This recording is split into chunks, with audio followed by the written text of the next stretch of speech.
ओं नारायणं नमस्कृत्य नरं चैव नरोत्तमं देवीं सरस्वतीं व्यासं ततो जयमुदीरयितं गं करोति भाषाणं पङ्गुलभयते गिरिं यत्कृपात्तमहं वन्दे परमानन्दमाधवं निगमकल्पतरोर्गलितं फलं सुखमुखादं तद्ध्रवसंयुतं पिबत भागवतं रसमालय मुहुरवरसिकाभिभावुकाः ॐ व्यासं वसिष्ठनप्तारं सत्यपौत्रप्रकर्मशं पराशरात्मजं वन्दे शिवतातन्तपोनिधिं ओं व्यासाय विष्णुरूपाय व्यासरूपाय विष्णवे नमो वै ब्रह्मनिधये वासिष्ठाय नमो नमः ओं श्रीपरमात्मने नमः ओं नमो भगवते वासुदेवाय द्वादशस्कन्ध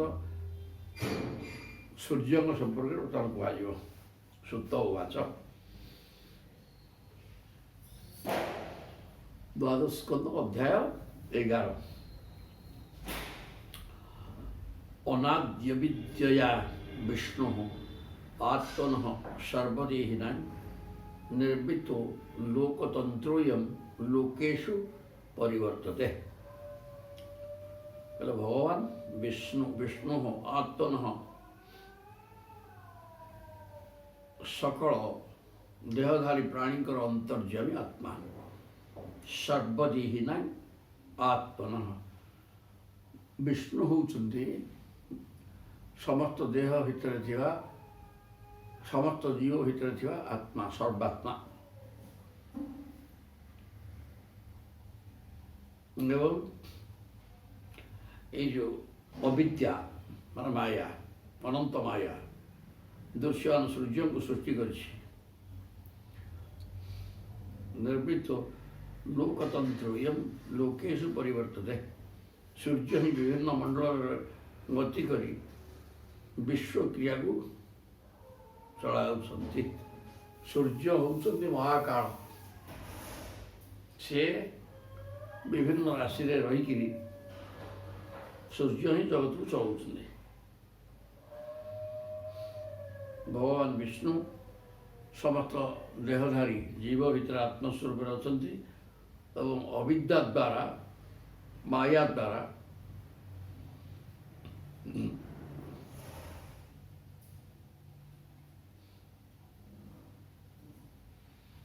जो लोकतंत्र को सृष्टि करते माया द्वारा चतुर्दश ब्रह्मांड सृष्टि करी तादिहरे सूर्य चंद्र ग्रह नक्षत्र सब तो सृष्टि करते एवं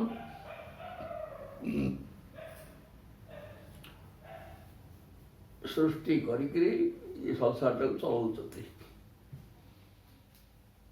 एक एव हि लोकानां सूर्य आत्मा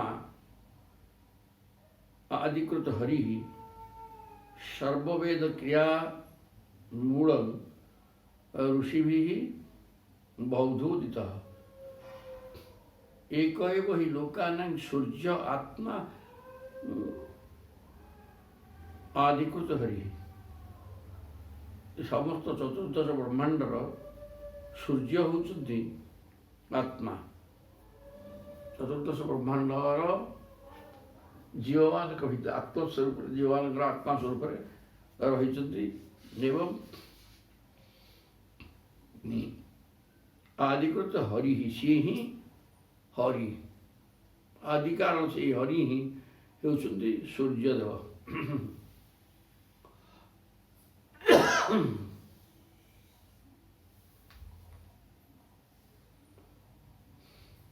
सर्ववेद क्रिया मूलम से अद्वितीय होइथिले मध्य ऋषि मान तांको बहु रूप वर्णना करछन्ति। से ही होउछन्ति समस्त वैदिक क्रियार आद्य कारण। सर्ववेद क्रिया मूलम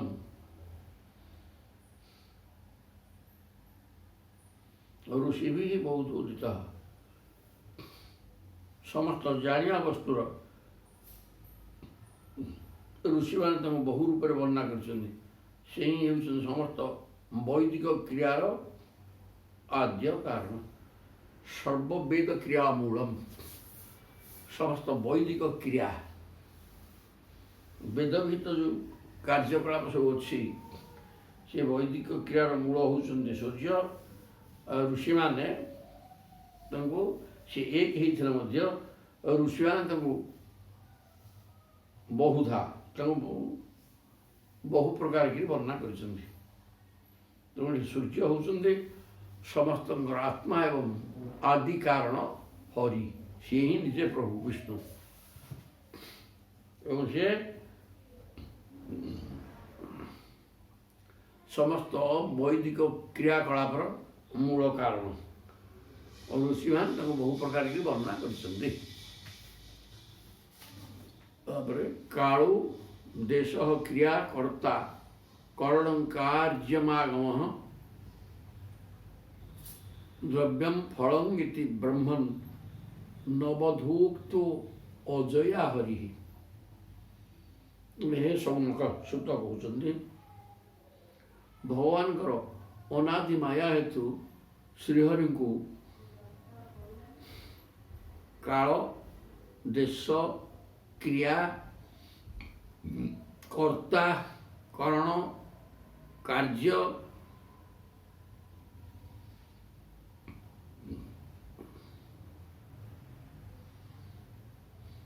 କରଣ ମାନେ କାରଣ, କरणम ଅସାଧାରଣ କାରଣ କरणम, କରଣ ଶବ୍ଦ ଅର୍ଥ କାରଣ, ଆଉ କାର୍ଯ୍ୟ ମଧ୍ୟ ସିଏ, କାରଣ ସିଏ, କର୍ତ୍ତା ସିଏ, ସବୁ ସିଏ, କ୍ରିୟା।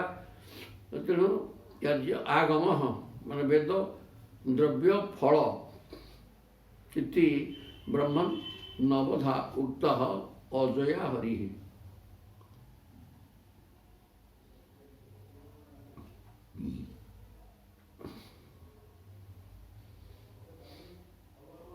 ଯେପରି 9ଟି ନାମରେ ଉଲ୍ଲେଖ କରାଯାଇଥାଏ।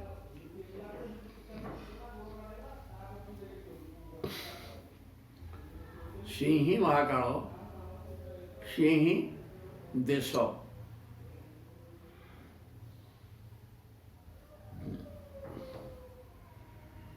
ସିଏ ହିଁ କ୍ରିୟା, ସିଏ ହିଁ କର୍ତ୍ତା, ସିଏ ହିଁ କାରଣ, କାର୍ଯ୍ୟ, ବେଦ, ଦ୍ରବ୍ୟ ଏବଂ ଫଳ ସବୁ ସିଏ ଭଗବାନ ହେଇକି। ମଧ୍ୱାଦିଷୁ ଦ୍ୱାଦଶସୁ ଭଗବାନ କାଳ ରୂପ ଧୃଗ ଲୋକତନ୍ତ୍ରାୟ ଚରତି ପୃଥକତ୍ୱାତ୍ ଅସଦ୍ଭି ପୃଥକତ୍ୱାତ୍ ଅସଦ୍ଭିଃ ଗଣୈଃ। ଜଗତକୁ ସଞ୍ଚାଳିତ କରିବା ନିମନ୍ତେ ସୂର୍ଯ୍ୟରୂପୀ ଭଗବାନ ନିଜର ଭିନ୍ନ ଭିନ୍ନ ଦ୍ୱାଦଶ ଗଣବର୍ଗଙ୍କ ସହିତ ଚୈତ୍ରାଦି ଦ୍ୱାଦଶ ମାସରେ ନିଜର ନିର୍ଦ୍ଦିଷ୍ଟ ପଥରେ ସଂସାରଣ କରନ୍ତି। ମଧୁମାସ ମାନେ ବସନ୍ତ ଋତୁ, ମଧୁ ମାନେ ବସନ୍ତ, ଚୈତ୍ର ଏବଂ ବୈଶାଖ ଦୁଇ ମାସକୁ ବସନ୍ତ ଋତୁ କୁହାଯାଏ। ମଧ୍ୱାଦିଷୁ ଦ୍ୱାଦଶସୁ, ମଧୁମାସ ବୋଇଲେ ଚୈତ୍ର, ବୈଶାଖ 2 ମାସ, ଚୈତ୍ର ମାସ। ହଉ, ଚୈତ୍ର ମାସଠାରୁ ଆରମ୍ଭ କରି ଦ୍ୱାଦଶସୁ 12 ମାସ ଭଗବାନ ମହାକାଳ ରୂପରେ ଲୋକତନ୍ତ୍ରାୟ ଏହି ଜନସମୁଦାୟକୁ, ଚତୁର୍ଦ୍ଦଶ ବ୍ରହ୍ମାଣ୍ଡକୁ ପାଳନ କରିବା ପାଇଁ ବିଚରଣ କରୁଛନ୍ତି। ପୃଥକ ଦ୍ୱାଦଶଭିଃ ଗଣୈଃ, ଅଲଗା ଅଲଗା 12 ଗୋଷ୍ଠୀ କି ଧରିକିରି, 12ଟା ଗୋଷ୍ଠୀ, 12 ମାସରେ 12 ଗୋଷ୍ଠୀ, ଆଉ ସେ ଗୋଷ୍ଠୀଙ୍କ ସହିତ ବୁଲୁଛନ୍ତି। ଧାତା, କୃତସ୍ଥଳୀ, ହେତି, ବାସୁକୀ, ରଥ ମୁନେ, ପୁଲସ୍ତ୍ୟସ୍ତୁମ୍ବୁରୁଃ ଇତି ମଧୁମାସଂ ନୟନ୍ତ୍ୟମି।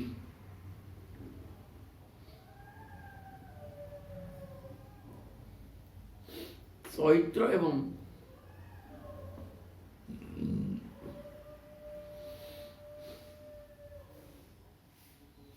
ফাল্গুন চৈত্র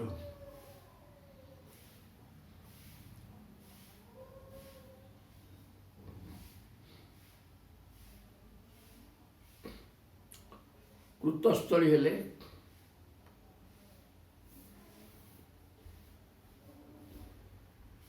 ଧାତା, ସୂର୍ଯ୍ୟଙ୍କ ନାମ ଧାତା, କୃତସ୍ଥଳୀ ନାମ୍ନୀ ଅପ୍ସରା, କୃତସ୍ଥଳୀ ଅପ୍ସରା, ହେତି ରାକ୍ଷସ, ବାସୁକୀ ନାଗ, ରଥକୃତ ଯକ୍ଷ,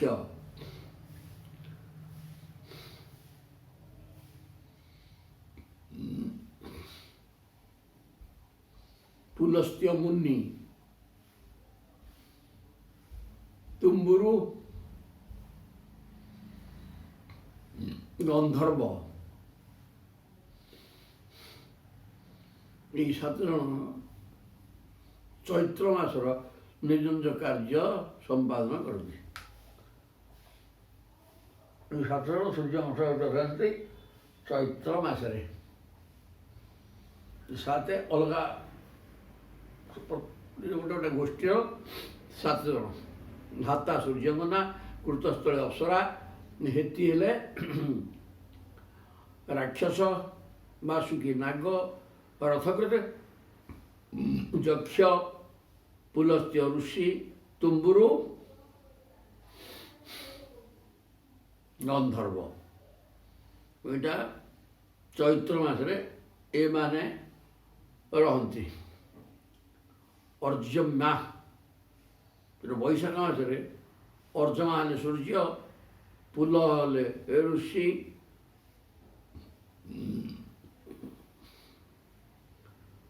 ଅଥୌଜା ଯକ୍ଷ, ପ୍ରୋହେତି ରାକ୍ଷସ, ପୁଞ୍ଜିକ ସ୍ଥଳୀ ଅପ୍ସରା, ଋଷି ହେଲେ ନାରଦ,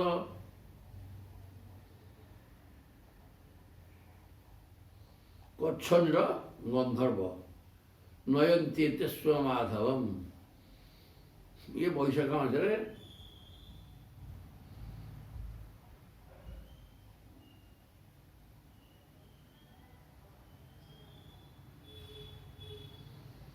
ସୂର୍ଯ୍ୟ ଏମାନଙ୍କ ସହିତ ବୁଲନ୍ତି। 7 ଜଣ ତ ଆଉ ଗୋଟିଏ 7 ଜଣରେ ଗୋଟେ ଗ୍ରୁପ, ସିଏ ପ୍ରତି ମାସରେ ଅଲଗା। ତାପରେ ଜ୍ୟେଷ୍ଠ ମାସରେ ସୂର୍ଯ୍ୟଙ୍କ ନାଁ ମିତ୍ର, ସେଥିରେ ଅତ୍ରି ହେଲେ ଋଷି, ପୌରୁଷେୟୋ, ଅତ୍ରି ଋଷି, ପୌରୁଷେୟ ରାକ୍ଷସ ଅର୍ଥ ତକ୍ଷକ ନାଗ, ମେନକା ଅପ୍ସରା, ହୁ ହୁ ହ ହା ଗନ୍ଧର୍ବ, ରଥସ୍ୱର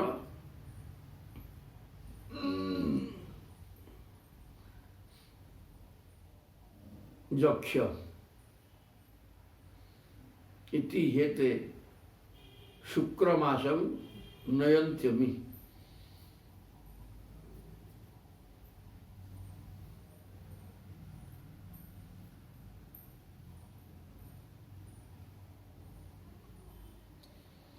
ମାନେ ଜ୍ୟେଷ୍ଠ ମାସରେ ଗଲେ, ଆଷାଢ଼ରେ ଆସିଲେ। ବଶିଷ୍ଠ ବରୁଣ ରମ୍ଭା ସହଜନ୍ୟ ତଥା ହୁହୁ ଶୁକ୍ର ଚିତ୍ରସ୍ୱନଶ୍ଚୈବ ଶୁଚିମାସଂ ନୟନ୍ତ୍ୟମି। ବରୁଣ ନାମକ ସୂର୍ଯ୍ୟ, ସୂର୍ଯ୍ୟଙ୍କ ନାଁ ବରୁଣ।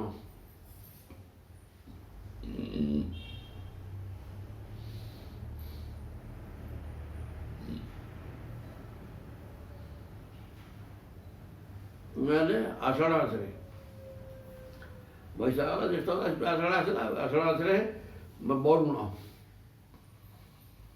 ସୂର୍ଯ୍ୟଙ୍କ ନାଁ ବରୁଣ। ଆଉ ଜଳ ପ୍ରଦାନ କରିବେ।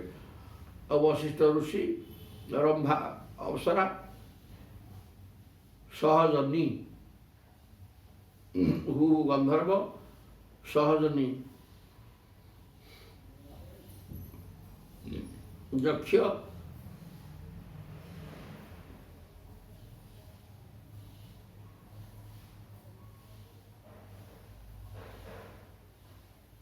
शुक्रश्चित्र,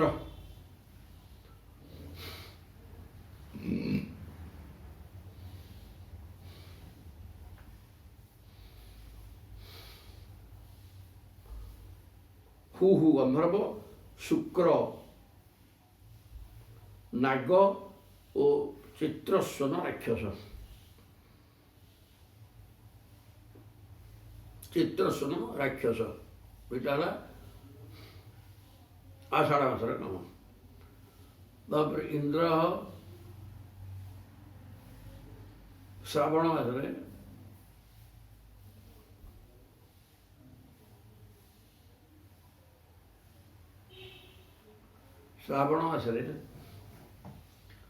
ସୂର୍ଯ୍ୟଙ୍କ ନାଁ ଇନ୍ଦ୍ର, ବିଶ୍ୱାବସୁ।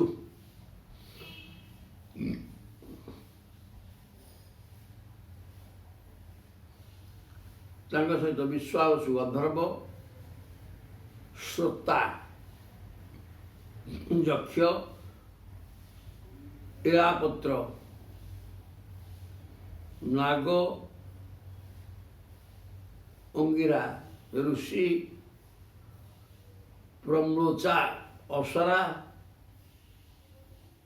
ରାକ୍ଷସ ଆଉ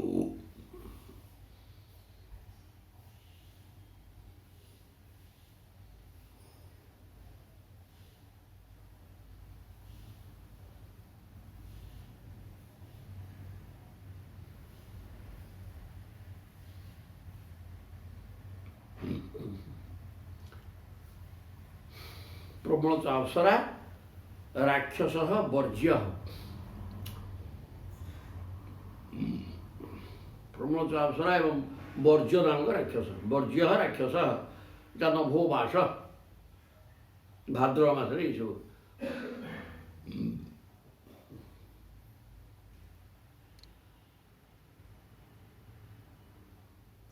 ଏଇଟା ଶ୍ରାବଣ ମାସରେ।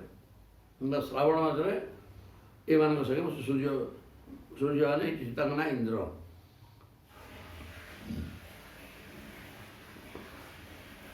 ବିବସ୍ୱାନ୍ ଶ୍ରାବଣ ମାସରେ। ଭାଦ୍ରବ ମାସରେ ସୂର୍ଯ୍ୟଙ୍କ ନାଁ ବିବସ୍ୱାନ୍, ଉଗ୍ରସେନ,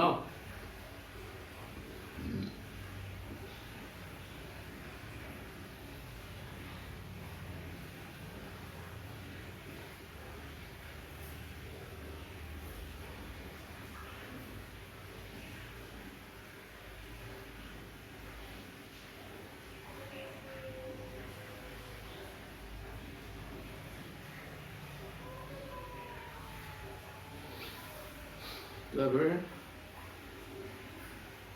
ବିବସ୍ୱାନ୍ ଉଗ୍ରସେନଶ୍ଚ ବ୍ୟାଘ୍ର ଆଷାଢ଼ ଭୃଗୁ ଅନୁମ୍ଲୋଚା ଶଙ୍ଖପାଳ ନଭ ସାଂଖ୍ୟଂ ନୟନ୍ତ୍ୟମି।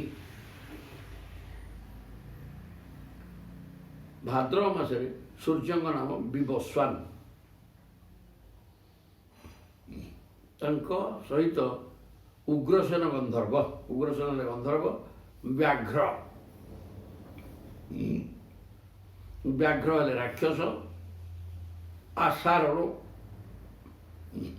ଯକ୍ଷ, ଭୃଗୁ ଋଷି, ଅନୁପ୍ଲୋଚା ଅପ୍ସରା, ଶଙ୍ଖପାଳ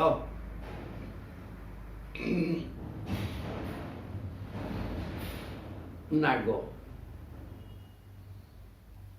এই ସାତକୁ ଧରିକିରି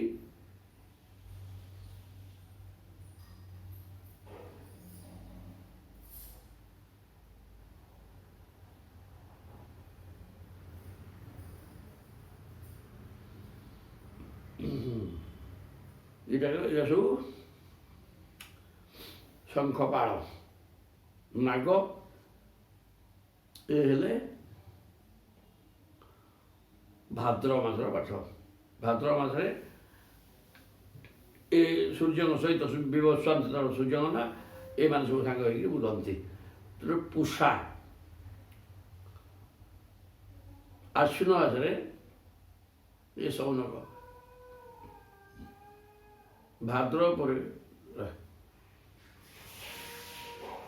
ମାଘ ମାସ କହିଲେ ଭାଦ୍ରବ, ଆଶ୍ୱିନ, କାର୍ତ୍ତିକ, ମାର୍ଗଶିର, ପୌଷ, ମାଘ ମାସରେ ପୂଷା ନାମକ ସୂର୍ଯ୍ୟ, ପୂଷା ଧନଞ୍ଜୟ, ତାଙ୍କ ସହିତ ଧନଞ୍ଜୟ ହେଲେ ନାଗ, ବାତ ରାକ୍ଷସ, ସୁଷେଣ ଗନ୍ଧର୍ବ ସୁରୁଚି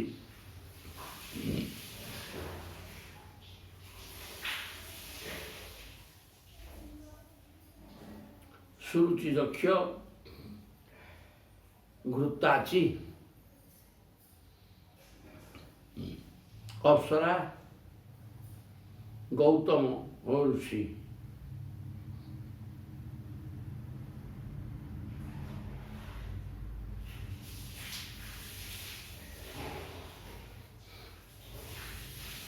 ଏଇଟା ମାଘ ମାସର କଥା। ଇଏ ବୁଝିଲେ ଆଉ 4 ଘଣ୍ଟା ରହିଗଲାଣି, ତାକୁ ଦେବେ ତାପରେ ଆଉ।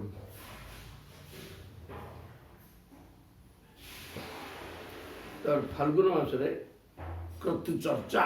ଫାଲ୍ଗୁନ ମାସରେ ସୂର୍ଯ୍ୟଙ୍କ ପର୍ଜନ୍ୟ ନାମକ ସୂର୍ଯ୍ୟ, ସୂର୍ଯ୍ୟଙ୍କ ନାଁ ପର୍ଜନ୍ୟ, ତାଙ୍କ ସହିତ କ୍ରତୁ,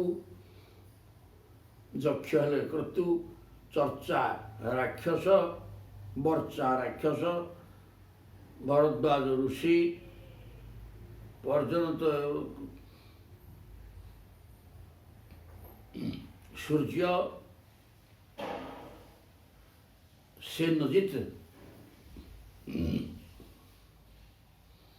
ସେନଜିତ୍ ଅପ୍ସରା, ବିଶ୍ୱ, ବିଶ୍ୱ ହେଲେ ଗନ୍ଧର୍ବ, ଐରାବତ,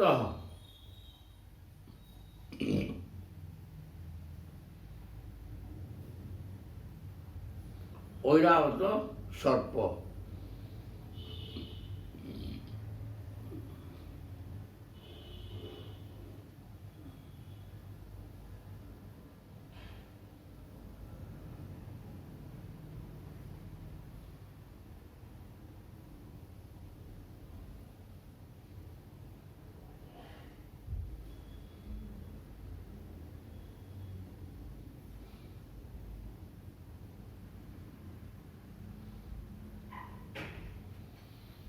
ଫାଲ୍ଗୁନ ମାସ ସରିଗଲେ ତାପରେ ଚୈତ୍ର ମାସ ସରିଛନ୍ତି, ପୁଣି ମାର୍ଗଶୀରଠୁ ଆସିଲା।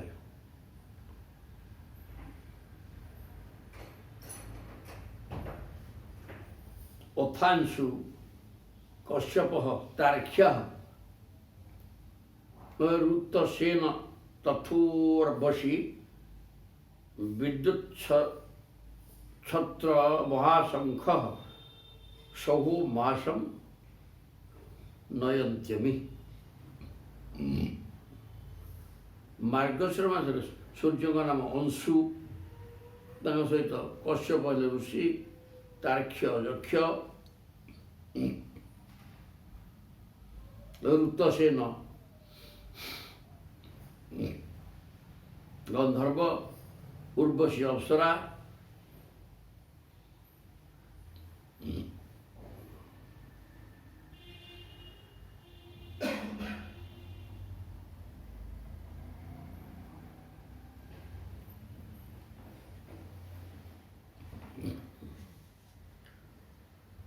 ବିଦ୍ୟୁତ୍ ଶତ୍ରୁ, ବିଦ୍ୟୁତ୍ ଶତ୍ରୁ ରାକ୍ଷସ ଓ ମହାଶଙ୍ଖ ନାଗ। ଇଏ ହେଲେ ମାର୍ଗଶୀର ମାସ।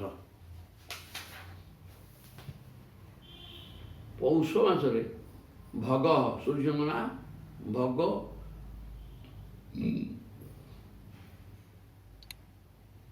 ସୂର୍ଯ୍ୟ ରାକ୍ଷସ, ଅରିଷ୍ଟ ନେମି ଗନ୍ଧର୍ବ,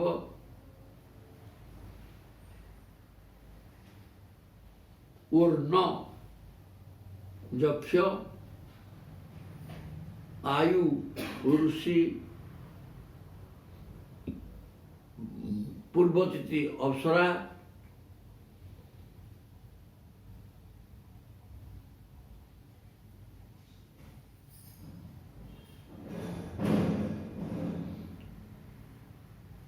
पुष्यमासम अयंत्यमी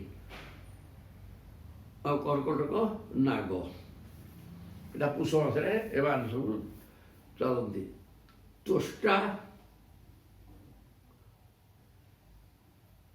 ରଚିକ ତନୟ। ଆଶ୍ୱିନ ମାସ ହେଉଛି ତୁଷ୍ଟାହାଲ ସୂର୍ଯ୍ୟଙ୍କ ନାଁ। ଯମଦଗ୍ନି ଋଷି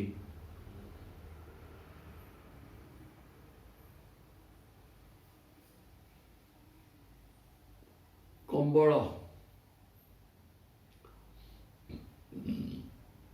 ନାଗ ତିଳୋତ୍ତମା ଅପ୍ସରା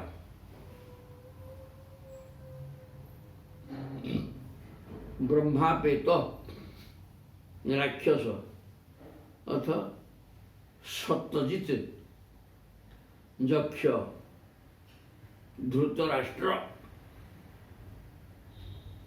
ଗନ୍ଧର୍ବଙ୍କର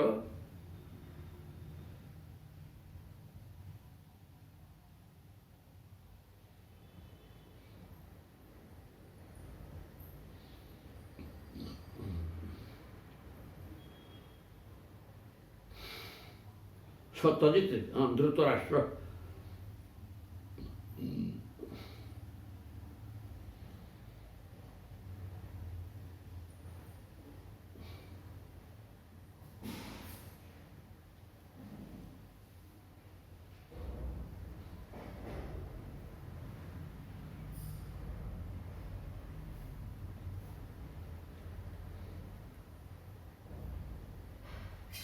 ସତତି ଯକ୍ଷ ଧୃତରାଷ୍ଟ୍ର ଗନ୍ଧର୍ବ ଇଏ ସବୁ ଗଲେ ଆଶ୍ୱିନ ମାସ କଥା।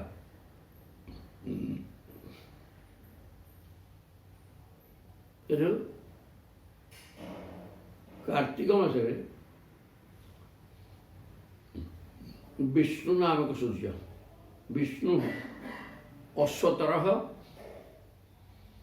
କାର୍ତ୍ତିକ ମାସରେ ବିଷ୍ଣୁ ହେଲେ ସୂର୍ଯ୍ୟ, ଅଶ୍ୱତର ନାଗ, ରମ୍ଭା ଅପ୍ସରା, ସୂର୍ଯ୍ୟବର୍ଚା ଗନ୍ଧର୍ବ, ସତ୍ୟଜିତ ଯକ୍ଷ, ବିଶ୍ୱାମିତ୍ର ଋଷି, ମଖାପେତ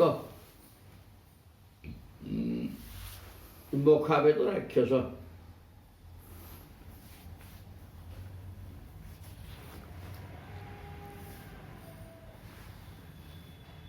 ଊର୍ଜ୍ଜମାସମ ନୟନ୍ତିମି ଏମାନେ କାର୍ତ୍ତିକ ମାସରେ ଚାଲନ୍ତି। ଊର୍ଜ୍ଜ ମାସ ଏଇଟା। ଏତା ଭଗବତୁ ବିଷ୍ଣୁ ଆଦିତ୍ୟସ୍ୟ ବିଭୂତୟ। ଏଗୁଡ଼ାକ ପ୍ରତ୍ୟେକ 12ଟା ମାସ ପ୍ରତ୍ୟେକ ମାସରେ ସୂର୍ଯ୍ୟଙ୍କର ନାଁ ଅଲଗା ଏବଂ ତାଙ୍କ ସହିତ ଆଉ 6 ଜଣ 7 ଜଣ ଏମିତି ବୁଲନ୍ତି। এই କଥା ସବୁ 12 ମାସ ବର୍ଣ୍ଣନା କରାଗଲା। ଏହା ଭଗବତୁ ବିଷ୍ଣୁ ଆଦିତ୍ୟସ୍ୟ ବିଭୂତୟ। ଏ ଭଗବାନ ବିଷ୍ଣୁ ଯିଏକି ଆଦିତ୍ୟ ସୂର୍ଯ୍ୟ ହେଇକି ରହିଛନ୍ତି। ଏମାନେ ସମସ୍ତେ ହେଉଛନ୍ତି ସୂର୍ଯ୍ୟ ରୂପ ଭଗବାନଙ୍କର ବିଭୂତି। ଭଗବାନ ବିଷ୍ଣୁଙ୍କର ଏ ବିଭୂତି ଆଉ କ'ଣ ବ୍ରହ୍ମ ପଦାର୍ଥଙ୍କର ବିଭୂତି ଗୋଟେ ଐଶ୍ୱର୍ଯ୍ୟ। ସୂର୍ଯ୍ୟ ବିଭୂତୟ ସ୍ମରତାଂ ସନ୍ଧ୍ୟୟୋ ନୃଣାଂ ହରନ୍ତ୍ୟଙ୍ଘୋ ଦିନେ ଦିନେ। ଏବଂ এই ଜଣ ସବୁ ଯିଏ ସ୍ମରଣ କରେ ତାଙ୍କର ଅଙ୍ଗମାନେ ପାପ ନିତ୍ୟ ଦିନେ ଦିନେ ପ୍ରତିଦିନ କରୁଥିବା ପାପକୁ ବିନଷ୍ଟ କରନ୍ତି ପ୍ରଭୁ। ଯଦି ତାକୁ ସ୍ମରଣ କରାଯାଏ, ସୂର୍ଯ୍ୟଙ୍କୁ ସ୍ମରଣ କରାଯାଏ, ତାହେଲେ ପ୍ରତିନିତ୍ୟ ଆମେ କରୁଥିବା ପାପ ଧ୍ୱଂସ ହୋଇଯିବ। ଦ୍ୱାଦଶସ୍ୱପି ମାସେଷୁ ଦେବଃ ଅସౌ ଷଡ଼ଭିଃ ଅस्य ବୈ ଚରନ୍ ସମନ୍ତାତ୍ ତନ୍ତେ ପରତ୍ରିହଚ ସନ୍ମତି। ସୂର୍ଯ୍ୟଦେବ ନିଜର ଗଣମାନଙ୍କ ସହିତ 12 ମାସ ସର୍ବତ୍ର ବିଚରଣ କରି ଚାଲନ୍ତି ଏବଂ ଇହଲୋକ ତଥା ପରଲୋକରେ ବିବେକ ସୃଷ୍ଟି ବିସ୍ତାର କରନ୍ତି। ଦ୍ୱାଦଶସୁ ମାସେଷୁ 12 ମାସରେ ଅସౌ ଦେବ ସୂର୍ଯ୍ୟ ଷଡ଼ଭି 12 ମାସରେ 12 ଜଣ ସୂର୍ଯ୍ୟ ଏବଂ ଇହଲୋକ ତଥା ପରଲୋକରେ ବିବେକ ବିସ୍ତାର କରନ୍ତି। ଚରଣ ସମନ୍ତାତ୍ ତନୁତେ ପରତ୍ରେ ଜନ୍ମତି। ଇହଲୋକ ଏବଂ ପରଲୋକରେ ସୂର୍ଯ୍ୟଙ୍କର ପରଲୋକରେ ବିବେକ ବୁଦ୍ଧି ବିସ୍ତାର କରନ୍ତି। ପ୍ରତ୍ୟେକ ଭିତରେ ବିବେକ ଏବଂ ବୁଦ୍ଧିକି ବିସ୍ତାର କରନ୍ତି ବିଚରଣ କରିକି ସୂର୍ଯ୍ୟ। କେଉଁ ମାସରେ? ସବୁ ମାସରେ ତ ସବୁ ମାସରେ ଗୋଟିଏ ଗୋଟିଏ ଅଲଗା ନା ଏବଂ ଆଉ ତାଙ୍କ ସାଙ୍ଗରେ 6 ଜଣ ରହୁଛନ୍ତି ଆଉ ସଦା ସର୍ବଦା ବର୍ଷ ସାରା ସମସ୍ତଙ୍କର ବିବେକ ଏବଂ ବୁଦ୍ଧିକି ଉଦୟ କରି ନିଜେ ଉଦୟ ହେବା ସହିତ ସମସ୍ତଙ୍କର ବୁଦ୍ଧି ବିବେକ ଉଦୟ କରି ବୁଲନ୍ତି ଆଉ।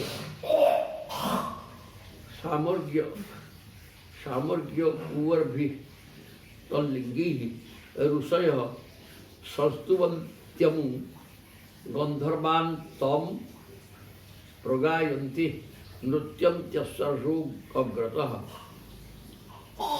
ଏଇ ଯେଉଁ 6 ଜଣ ସବୁ ରହିଲେ, ଗନ୍ଧର୍ବ, ଗୋଟେ ରାକ୍ଷସ, ଗୋଟେ ନାଗ, ଗୋଟେ ଅପସରା, ଗୋଟେ ଯକ୍ଷ, ଗୋଟେ ରାକ୍ଷସ, ଏତିକି ତ।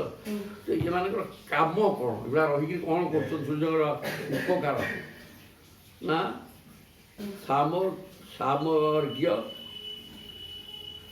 ସାମର୍ଗ୍ୟର୍ଜୁର୍ଭି ତଲ୍ଲିଙ୍ଗି ଋଷୟ ସଂସ୍ତୁବନ୍ତ୍ୟମୁ।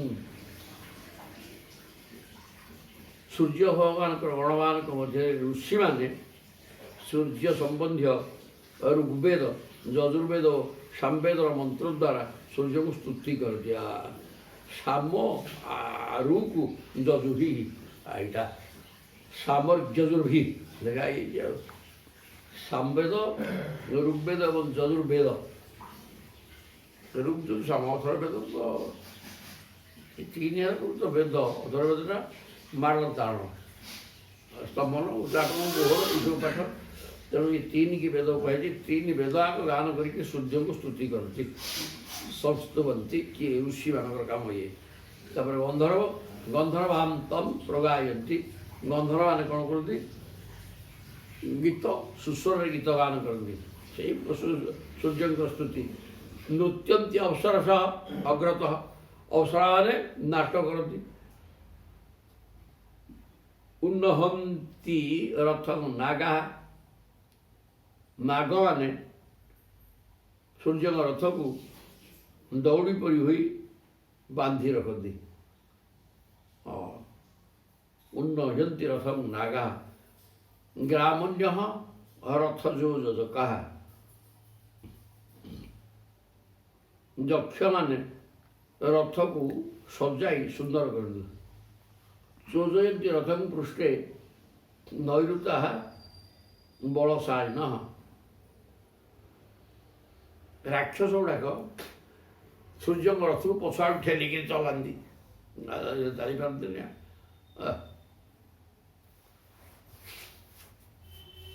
ରଥକୁ ରାକ୍ଷସମାନେ ରଥକୁ ପଛରୁ ଠେଲନ୍ତି। ହେଲା ଆଉ କ'ଣ? ଯୋଜୟନ୍ତି ରଥଂ ପୃଷ୍ଠେ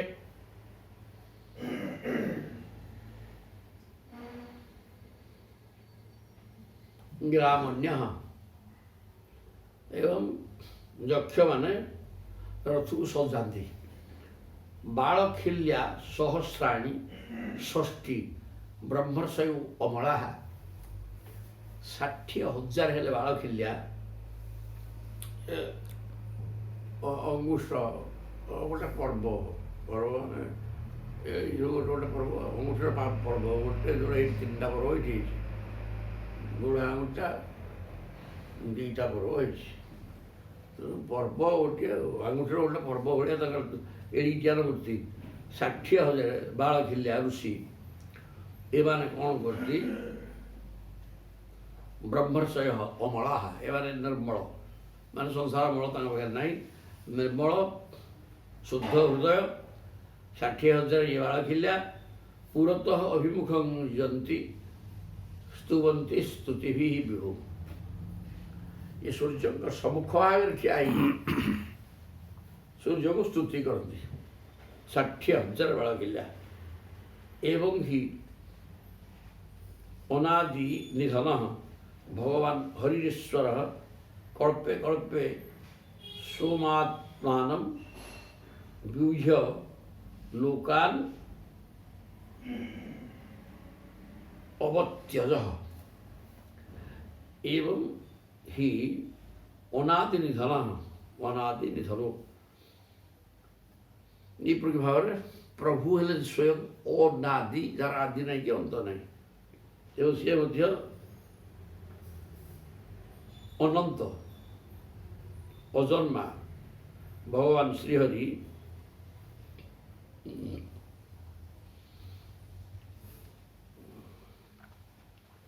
प्रतिकल्परे निज स्वरूप को विभक्त करी लोक मान पालन पोषण करती कल्पे कल्पे सोम आत्मान मान निज निज निजे निज को प्रत्येक कल्परे अनादि अनंत अजन्मा भगवान श्रीहरि निजे निज स्वरूप को विभक्त करी लोक पालन पोषण कर बहु तो सी एक एकटा बहु ये तेणु सी निज शरीर को निजे बहुधा भाग करी निजे निज को पालन करती निजे ही सब सब ब्रह्म द्वैतवाद वैष्णवकर अद्वैतवाद द्वैतवाद को ग्रहण करना बोले ब्रह्म सत्यम जगन मिथ्या ना ये पार ना ब्रह्म सत्यम जगत सत्यम जगत का मिथ्या जगत कौन आउ बाहरी ब्रह्म सत्य से सत्य ब्रह्म भितर जेहेतु जगत बाहर तेणु जगत सत्यम ये कथा एकेश्वरवादी मैंने कहते किंतु द्वैतवादी जो दुई बोली कहते से गोटे कहते ब्रह्मटी सत्य जगत मिथ्या विचार कर ब्रह्म तो सत्य जगत मिथ्या निश्चित भाव कि जगत सत्य होती भर से सत्य वस्तु थी तेणु सत्यटी तो अच्छी आउ तो किसी ना ये कौन तेणु एक ब्रह्म असुविधा कौन है द्वैतवादी कहते नहीं दीटा दीटा भी अच्छी जगतटा भी अच्छी एवं ये भी सत्य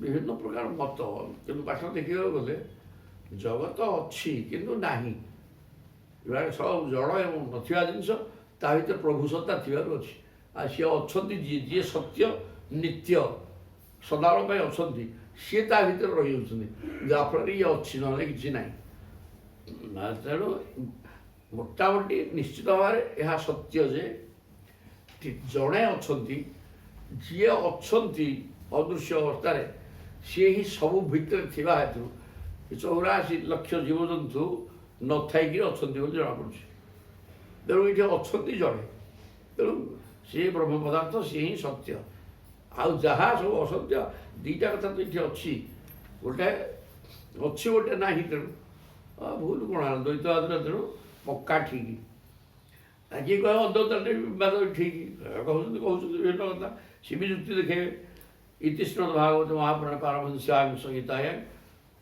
द्वादश स्कंधे आदित्य व्यूह विवरण नाम ये सूर्यंकर 7 को नहीं सूर्य बुलुंट सूर्य सहित जो मैंने कार्यकलाप कौन से संपर्क वर्णना कराला तापर देखिए द्वादश अध्याय श्रीमद्भागवत संक्षिप्त विषय सूची ये सब आग प्रथम स्कंद आरंभ कर द्वादश स्कंद पर्यंत कौन वर्णना कराई सुखरे टे कहे सुतवाच नमो धर्माय महते नमो कृष्णाय वेधसे ब्रह्मणि ब्राह्मणेभ्य नमस्कृत्य धर्मान बक्ष्ये सनातनान चमत्कार कहल तो सनातनान धर्मान बक्ष्ये सनातन धर्म कौन सनातन शब्दर अर्थ कौन सदा भव सनातन जे सदा सर्वदा रही रही ଏବଂ ନିର୍ଦ୍ଦିଷ୍ଟ ସ୍ଥିତିରେ ଅପରିବର୍ତ୍ତିତ ଅବସ୍ଥାରେ ବିକାର ତାଙ୍କର ନାହିଁ, ବିକୃତ ଅବସ୍ଥା ନାହିଁ। ନିର୍ଦ୍ଦିଷ୍ଟ ସ୍ଥିତିରେ ଯିଏ ସଦା ସର୍ବଦା ଅଛନ୍ତି ସିଏ ହିଁ ସନାତନ। ତେଣୁ ସିଏ ସନାତନ ନମୋ ଧର୍ମାୟ ମହତେ, ପ୍ରଭୁ ହିଁ ହେଉଛନ୍ତି ମହତ୍ ମାନେ ଶ୍ରେଷ୍ଠ, ସର୍ବଶ୍ରେଷ୍ଠ ବସ୍ତୁ ପ୍ରଭୁ ବ୍ରହ୍ମ ପଦାର୍ଥ। ଏବଂ ସିଏ ହିଁ ନିଜେ ମୂର୍ତ୍ତିବାନ ଧର୍ମ, ସିଏ ଭଗବାନ କୃଷ୍ଣ ସେଇ, ଏବଂ ଜ୍ଞାନ ବି ସିଏ। ବେଦ ସେ ବେଦାନ, ବେଦ ଜ୍ଞାନ ବିଶ୍ୱବିଧାତା ଭଗବାନ ଶ୍ରୀକୃଷ୍ଣଙ୍କୁ ନମସ୍କାର କରୁଛି। ବେଦ ଶବ୍ଦ ବ୍ରହ୍ମା, ବ୍ରହ୍ମା ହିଁ ବୁଦ୍ଧି। ବେଦସ୍ ବେଦାଃ ବେଦସୁ ବେଦସା, ବେଦ ବ୍ରହ୍ମା ମାନେ ସ୍ରଷ୍ଟା। ଆଉ କୃଷ୍ଣାୟ ବେଦ ସେମାନେ ଭଗବାନ କୃଷ୍ଣ ହିଁ ସ୍ରଷ୍ଟା, ସବୁକୁ ସୃଷ୍ଟି କରୁଛନ୍ତି। ଆଉ ସିଏ ମୂର୍ତ୍ତିବାନ ଧର୍ମ, ସିଏ ହିଁ ମହାନ ମହାପୁରୁଷ। ମହାପୁରୁଷ ପୁଙ୍ଗବ ବ୍ରାହ୍ମଣେଭ୍ୟ ନମସ୍କୃତ୍ୟ। ବର୍ତ୍ତମାନ ମୁଁ ବ୍ରହ୍ମଜ୍ଞାନୀ ବ୍ରାହ୍ମଣମାନଙ୍କୁ ନମସ୍କାର କରି ଧର୍ମାନ ସନାତନ ଧର୍ମ କ'ଣ ସେ କଥା କହୁଛି ଶୁଣ। ସୂତ କହୁଛନ୍ତି ସୌନକାଦି ମୁନିମାନଙ୍କୁ, ଏତଦ୍ବହ କଥିତଂ ବିପ୍ରାହ ବିଷ୍ଣୁ ଚରିତମଦ୍ଭୁତଂ ଭବଦ୍ଭିଃ ଯତ୍ ଅହଂ ପୃଷ୍ଟଃ ନରାୟଣାଂ ପୁରୁଷୋଚିତମ୍। ଏତଦ୍ବହ କଥିତଂ ବିପ୍ରାହ, କହିଲେ ହେ ବିପ୍ରାହ, କିଏ? ସୂତ କହୁଛନ୍ତି ସୌନକାଦି ମୁନିମାନଙ୍କୁ ବିପ୍ରାହ ବିଷ୍ଣୁ ଚରିତ ଅଦ୍ଭୁତମ୍। ବର୍ତ୍ତମାନ ଦ୍ୱାଦଶ ସ୍କନ୍ଦ ଦ୍ୱାଦଶ ଅଧ୍ୟାୟ ପର୍ଯ୍ୟନ୍ତ ଭଗବାନ ବିଷ୍ଣୁଙ୍କର ଅଦ୍ଭୁତ ଚରିତ ସବୁ ବର୍ଣ୍ଣନା କରି କହିସାରିଲେଣି। ଭବଦ୍ଭିଃ ଯତ୍ ଅହଂ ପୃଷ୍ଟଃ, ୟା ଭିତରେ ଆପଣମାନେ ପ୍ରଶ୍ନ କରୁଛନ୍ତି, ପ୍ରଶ୍ନର ଯଥାର୍ଥ ଉତ୍ତର ମୁଁ ଦେଇ ଚାଲିଛି ଏବଂ ଭଗବାନଙ୍କ ସବୁ କଥା ଏ ଭିତରେ ବର୍ଣ୍ଣନା କରା ହେଇଗଲାଣି। ପୃଷ୍ଟଃ ଭବଦ୍ଭିଃ ଯତ୍ ଅହଂ ପୃଷ୍ଟଃ, ଆପଣମାନଙ୍କୁ ଯାହା ମୋତେ ପ୍ରଶ୍ନ କରାଗଲା ତାର ଉତ୍ତରରେ ଭଗବାନ ବିଷ୍ଣୁଙ୍କର ସମସ୍ତ କଥା, ଅଦ୍ଭୁତ କଥା ବର୍ଣ୍ଣନା କରି ସାରିଲେଣି। ନରାୟଣ ପୁରୁଷୋଚିତମ୍, ମନୁଷ୍ୟମାନଙ୍କର ଶ୍ରବଣ କରିବାର ଯୋଗ୍ୟ ସବୁ ବର୍ଣ୍ଣନା କରି ସାରିଛି। ଅତ୍ର ସଂକୀର୍ତ୍ତିତ ସାକ୍ଷାତ ସର୍ବପାପ ହରୌ ହରିଃ ନାରାୟଣ ହୃଷିକେଶ ଭଗବାନ ସାତ୍ୱତାଂ ପତି। ଅତ୍ର ଅତ୍ର ଅଶ୍ୱିନୀ ଗ୍ରନ୍ଥେ, ଅତ୍ର ମାନେ ଏଇଠି, ଏଇ ଯେଉଁ ଶ୍ରୀମଦ୍ ଭାଗବତ ନାମଧେୟ ଗ୍ରନ୍ଥରେ ସମ୍ୟକ ଭାବରେ କୀର୍ତ୍ତିତ, ଭଲ ଭାବରେ ଗାନ କରାହେଇଛି। କାହା କଥା? ସାକ୍ଷାତ ସର୍ବପାପ ହର ହରିଃ, ହରତୀତି ହରିଃ, ଯିଏ ହରଣ କରେ ସିଏ ହେଲେ ହରି। କ'ଣ ହରଣ କରନ୍ତି ନା ପାପମ୍, ପାପକୁ ହରଣ କରନ୍ତି, ସଂସାରକୁ ହରଣ କରନ୍ତି। ସଂସାର ହିଁ ପାପ। ସମସ୍ତ ସାଂସାରିକ ମଳକୁ ଯିଏ ହରଣ କରି ନେଇପାରନ୍ତି ତାଙ୍କ ନାଁ ହେଲା ହରି। ହରି ଶବ୍ଦ ଅର୍ଥ ହରତୀତି ହରି ଆଉ କର୍ଷତୀତି କୃଷ୍ଣ, ଯିଏ ସମସ୍ତଙ୍କୁ ଆକର୍ଷଣ କରିପାରନ୍ତି, ଯାହାକୁ ଆମେ ଦେଖୁନି କି ଜାଣିନେ। କ'ଣ ରୂପ ହେଲା କଳ୍ପନା, କୋଉଠି ଫଟୋଟେଲ ମରା ହେଇଛି କି ସେଇଟା ତାଙ୍କ ରୂପ ବୋଲି କିଏ କହିଲା? 5000 ବର୍ଷ ପୂର୍ବରେ ପ୍ରଭୁ ଥିଲେ, ସେ ତାଙ୍କ ରୂପ ହେଇପାରେ ନ ହେଇ ବି ପାରେ, କିନ୍ତୁ ନାମର ମହିମା ତ ସାଂଘାତିକ। କୃଷ୍ଣ କୃଷ୍ଣ କହିଲେ ମନ ସ୍ଥିର ହେଇଯିବ, ସଂସାର ହଟିଯିବ, ସବୁକିଛି ହେଇଯିବ। ଏ କଥା ଅନୁଭବର ପାଠ, ସେଟା କୌଣସି ଭୁଲ ହେଉନି। ଅଜାବିଳ ନାରାୟଣ ନାରାୟଣ କହିଲା, ପୁଅ ନା ନାରାୟଣ ଦେଇକିରି, ପୁଅ ନା ନାରାୟଣ, ନାରାୟଣ ଆସିକି ପହଞ୍ଚିଲେ, ସେ ପାପ ମୁକ୍ତ ହେଇଗଲା, ମୁକ୍ତି ପାଇଗଲା। ତେଣୁ ନାମର ମହିମା ନାମୀ ଠାରୁ ଅଧିକା। ବ୍ୟକ୍ତି ବିଶେଷର ନାମ ଧରିଥିବା ବ୍ୟକ୍ତି ଦରକାର ନାହିଁ, ତାଙ୍କ ନାଁ ଧରିଲେ ସବୁ କିଛି ହେଇଯାଉଛି। ଅତ୍ର ସଂକୀର୍ତ୍ତିତ ସାକ୍ଷାତ ତେଣୁ ବର୍ତ୍ତମାନ ଏଇ ଭାଗବତ ଗ୍ରନ୍ଥରେ, ଅନ୍ୟ ଗ୍ରନ୍ଥ ସେଥିପାଇଁ ମନା କରାଯାଇଛି, କେଉଁ ଶାସ୍ତ୍ର ପଢ଼ିବା ଦରକାର ନାହିଁ, କେବଳ ଭାଗବତ ପଢ଼। ତେଣୁ ଏଇଥିରେ ବର୍ତ୍ତମାନ ସମସ୍ତ ପାପକୁ ହରଣ କରିବାର ଦକ୍ଷତା ବା କ୍ଷମତା ଥିବା ଶ୍ରୀହରିଙ୍କ କଥା ବର୍ଣ୍ଣନା କରାଯାଇଛି। ନାରାୟଣ, ଖାଲି ହରି କହିଲେ କି? ନାରାୟଣ ଋଷିକେଶ ଭଗବାନ, ସିଏ ହିଁ ନାରାୟଣ। ନାରଂ ଅୟନಂ ଯସ୍ୟ ସହ ନାରାୟଣ, ନାରଂ କି ଜଳମ୍, ଜଳ ହେଉଛି ଅୟନ ମାନେ ବାସସ୍ଥାନ, କ୍ଷୀର ସାଗର ହଉ ଯେ ପାଣି ହଉ ଯାହା ବି ହଉ ତାପରେ ଅନନ୍ତ ଉପରେ ଶୋଇଛନ୍ତି। ତେଣୁ ତାଙ୍କ ନାରାୟଣ ହୃଷିକେଶ ହୃଷିକାଣ ଇଶାହ ହୃଷିକ ମାନେ ଇନ୍ଦ୍ରିୟ ଇନ୍ଦ୍ରିୟ ବିଜେତା। ଆଉ ଭଗବାନ ଭଗ ବୋଇଲେ ଐଶ୍ୱର୍ଯ୍ୟସ ସମଗ୍ରସ୍ୟ ଧର୍ମସ୍ୟ ଦଶସ ଶ୍ରେୟ ଜ୍ଞାନ ବୈରାଗ୍ୟଷ୍ଟୈବ ଷଣ୍ଣାଙ୍ଗ ଭୋଗ ଇତିତା। ଏ ଛଅଟାକୁ ଭୋଗ କୁହାଯାଏ। ଐଶ୍ୱର୍ଯ୍ୟ ଧର୍ମ ଯଶ ଶ୍ରୀ ମାନେ ଲକ୍ଷ୍ମୀ ଜ୍ଞାନ ବୈରାଗ୍ୟ ଏ ଛଅଟା ଯାହା ପାଖରେ ଅଛି। ଭୋଗ ଅସ୍ୟ ଅସ୍ତି ଇତି ଭଗବାନ ଭୋଗ ଯାହାର ଅଛି ସେ ଭଗବାନ। ଏ ଛଅଟା ହେଲା ଭୋଗ। ତେଣୁ ସେଥିପାଇଁ ସେ ଭଗବାନ। ଏ ଛଅଟା ଆଉ ସମସ୍ତଙ୍କ ପାଖରେ ଅଛି କି? କାହା ପାଖରେ କ'ଣ ଟିକେ ଟିକେ ଅଛି ନାହିଁ ନୁହଁ। ସମ୍ପତ୍ତି କ'ଣ ନାହିଁ କାହାର ଅଛି କିନ୍ତୁ ଇଏ ସବୁ କ୍ଷୁଦ୍ର। ପ୍ରଭୁ ହେଲେ ଜଗତାଙ୍କର ଯେତେ ସମ୍ପତ୍ତି ତାର ମାଲିକ ତାଠୁ ଆହୁରି ଅଧିକା। ଜୟ ଜଗନ୍ନାଥ। ଇଏ ହେଲେ ଭଗବାନ। ସାତ୍ୱତାୟନପତି ଯଦୁନନ୍ଦନ ସାତ୍ୱତ ବଂଶର ପତି କି ସ୍ୱାମୀ ମାଲିକ। ଏଇଟା ତ କୁକୁରାନ୍ଧକ ବୃଷ୍ଣେୟ କୁକୁର ଅନ୍ଧକ ବୃଷ୍ଣି ସାତ୍ୱତ ସେ ସବୁ ତାଙ୍କ ବଂଶର ନା। ସେ ଛଅଟା ବଂଶ ଏ ସାତଟା ବଂଶ ସେ ବଂଶ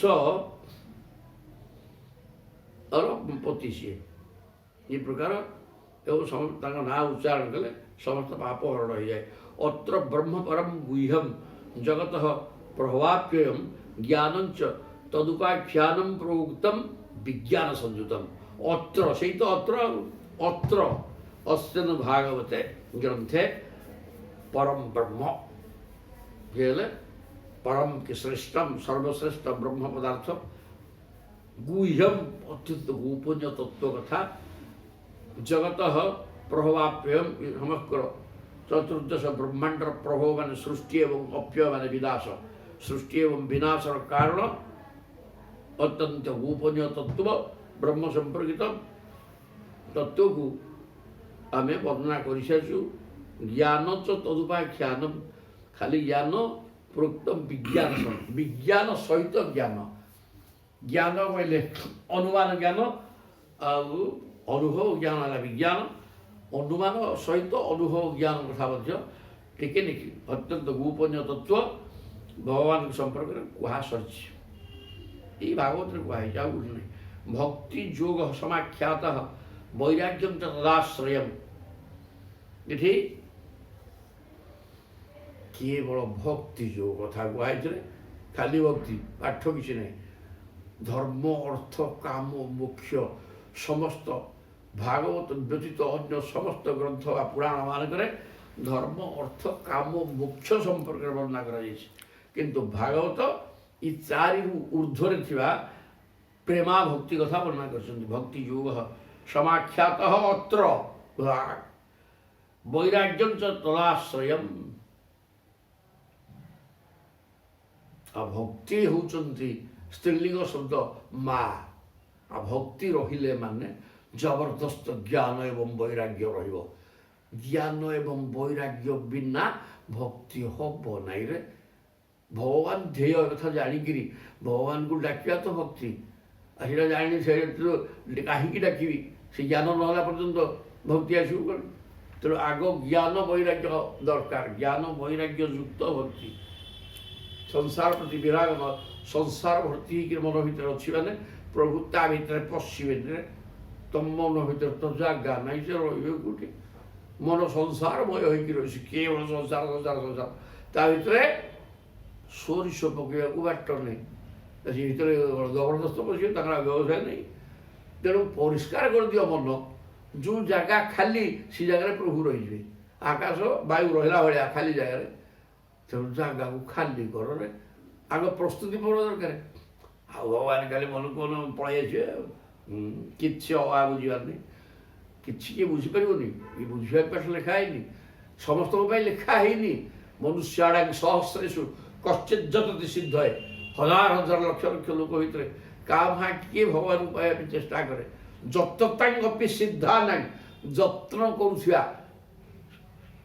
भगवान को पाइबा जत्न करुवा कोटि कोटि जंतु भर कश्चित मां व्यक्ति तत्वतः का भाँ जड़े टे कौन जानती टे कौन जानती समस्त किसी जानवर प्रश्न नहीं जापारे भी ना संसार जहाँ भर परिपूर्ण होकर रही भगवान कथा କିଛି ବୁଝିପାରିବନି। ଜୟ ଜଗନ୍ନାଥ ପାଠ ପକ୍କା କୁହାଇଛି ସବୁ।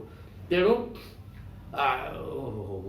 ତଦାଶ୍ରୟମ୍ ପାଠ ମାନେ ପରୀକ୍ଷିତ ମୁପାଖ୍ୟାନମ୍ ନାରଦାଖ୍ୟାନମ୍ ଏବଚ। ଏଠି ସୁଖ ପରୀକ୍ଷିତଙ୍କୁ କହୁଛନ୍ତି, ନାରଦ ବ୍ୟାସଙ୍କୁ କହିଥିଲେ ବୋଲି। ଏସବୁ ପାଠ ବ୍ୟାସ ଅଷ୍ଟାଦଶ ପୁରାଣ ଲେଖିଥିଲେ ମଧ୍ୟ ବ୍ୟାସଙ୍କ ପୁରାଣ ଗୁଡ଼ାକ ବି ଭୁଲ। ମୁଁ ତାକୁ ଟିକେ କାଟି ପକାଉଥିଲି, କିନ୍ତୁ ପାଠ ଯାହା ପ୍ରଭୁ ବତେଇ ଦେଲେ କହିଲେ ସେ ବ୍ୟାସ ହିଁ ଭୁଲ ଲେଖିଛନ୍ତି। ଅନ୍ୟ ପୁରାଣ ଗୁଡ଼ାକରେ ସେ ଚତୁର୍ମାର୍ଗ କଥା ଲେଖିଛନ୍ତି, ଅନ୍ୟ କଥା କିଛି ନାହିଁ। ତାପରେ ଗୁଡ଼ା ଲେଖିକି ତାଙ୍କ ମନ ଶାନ୍ତି ହେଲାନି, ମୁହଁ ଶୁଣିକିରି ବସିଥିଲେ। ନାରଦ ଆସିକି ସେଠୁ ପାଠ ପଢ଼େଇଲେ। ନାରଦ କୋଉଠୁ ଶୁଣିଲେ? ତା ନିଜେ ଭଗବାନ ବ୍ରହ୍ମାଙ୍କୁ କହିଥିଲେ ଭାଗବତ। ବ୍ରହ୍ମା ନାରଦଙ୍କୁ କହିଲେ, ନାରଦ ଚତୁଶ୍ଲୋକୀ ଭାଗବତ 4ଟା ଶ୍ଲୋକରେ ବ୍ୟାସଙ୍କୁ କହିଲେ, ବ୍ୟାସ 18,000 ଶ୍ଲୋକରେ ତାକୁ ବର୍ଣ୍ଣନା କଲେ। ଜୟ ଜଗନ୍ନାଥ, ଇଏ ହେଲା ଭାଗବତ। ଏବଂ ତାକୁ ସୁଖଦେବ ପରୀକ୍ଷିତଙ୍କୁ କହିଛନ୍ତି। ହରିବୋଲ ହରିବୋଲ ହରିବୋଲ, ଇଏ ହେଲା ପାଠ। ପ୍ରାୟୋପବେଶାଃ ରାଜର୍ଷେଃ ବିପ୍ରଶାପାତ୍ ପରୀକ୍ଷିତଃ ଶୁକସ୍ୟ ବ୍ରହ୍ମର୍ଷାଭସ୍ୟ ସମ୍ବାଦଶ୍ଚ ପରୀକ୍ଷିତଃ। କହିଲେ ପ୍ରାୟୋପବେଶାଃ, ଯେତେବେଳେ ଶମିକ ମୁନି ତାଙ୍କ ଆଶ୍ରମକୁ ପରୀକ୍ଷିତ ମହାରାଜ ବରଗୁୟାକୁ ଯାଇଥିଲେ। କ୍ଷୁଧାତୃଷାରେ ପୀଡ଼ିତ ହୋଇକରି ଆଶ୍ରମରେ ପ୍ରବେଶ କଲେ। ସେ ଧ୍ୟାନସ୍ଥ ହୋଇକରି ବସିଛନ୍ତି। ଇଏ ବୁଝିଲେ ଯେ ଇଏ ମୋତେ ଦେଖିକିରି ଠଟା କରୁଛି। ତେଣୁ ମଲା ସାବୁଟେ ଥିଲା, ବେଗରେ ପକେଇ ଦେଇକି ପଳେଇ ଆସିଲେ। ଏଇ ଯେଉଁ ପାପ କର୍ମ କଲେ ତା ପାଇଁ କାରଣ ସୁନା ମୁକୁଟଟା ସେତେବେଳେ ମୁଣ୍ଡରେ ଥିଲା। ତେଣୁ ରାଜା ପରୀକ୍ଷିତ ଏ ପ୍ରକାର କର୍ମ କରିବାର ବ୍ୟକ୍ତି ନୁହନ୍ତି। ସେ ସିଦ୍ଧ ପୁରୁଷ, ମା ପେଟରୁ ଭଗବାନଙ୍କୁ ଦେଇଛନ୍ତି। ଏମିତି ଆଉ ଜଣେ କିଏ ନାହିଁ। ତାଙ୍କ ନାଁ ବିଷ୍ଣୁରାତ। ବିଷ୍ଣୁଙ୍କ ଦ୍ୱାରା ସେ ସୁରକ୍ଷିତ, ପୁନର୍ଜନ୍ମ ପାଇଛନ୍ତି। ମା ପେଟରୁ ସେ ମରିକି ଥିଲେ।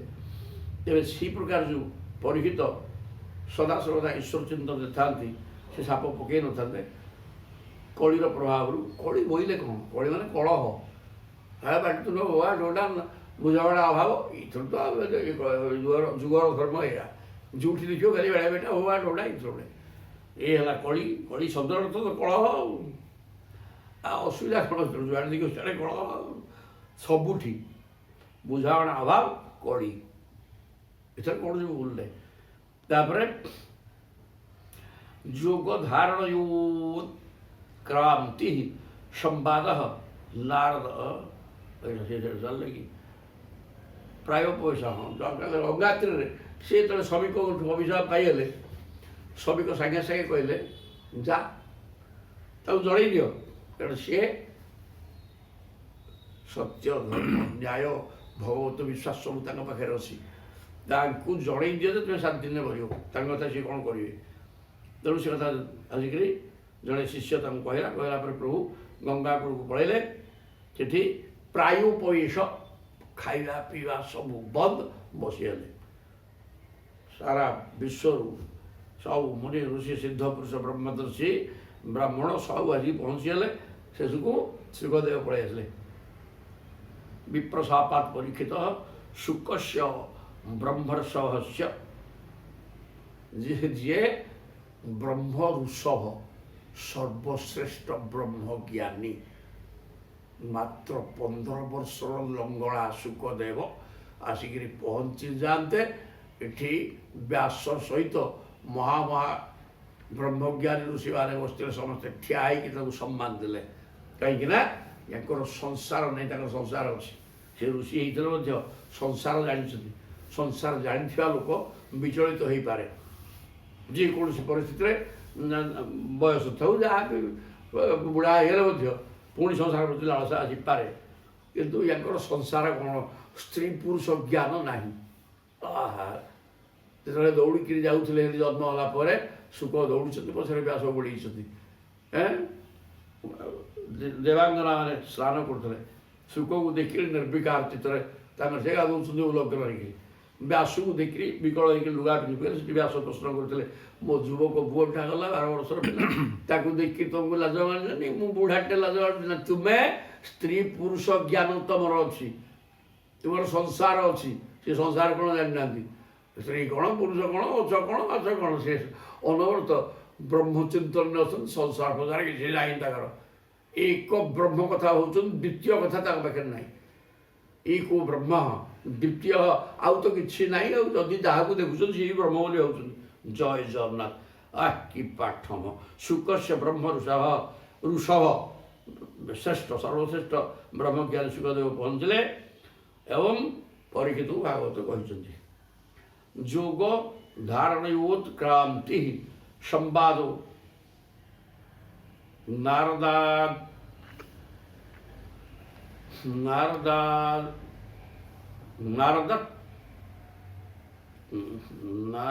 ନାରଦାଚୟୁ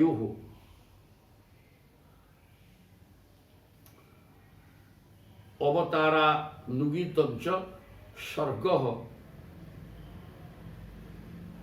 प्राधानिको ग्रतः जोग धारणयोत्क्रांति जोग धारण द्वारा देहत्यागर विधि जोग धारणया उत्क्रांति जोगस्थ रहीकि केमिति प्राण को त्याग करने को हम सब स्पष्ट भाव वर्णना कराई भागवत ब्रह्मा संवाद उत्क्रांति नारदा अजय नारदा जय यहाँ च कौन पड़ो मूर्ख दिशुनि भल नारद एवं अज बोले ब्रह्मा ब्रह्मा एवं नारदंकर कथोपकथन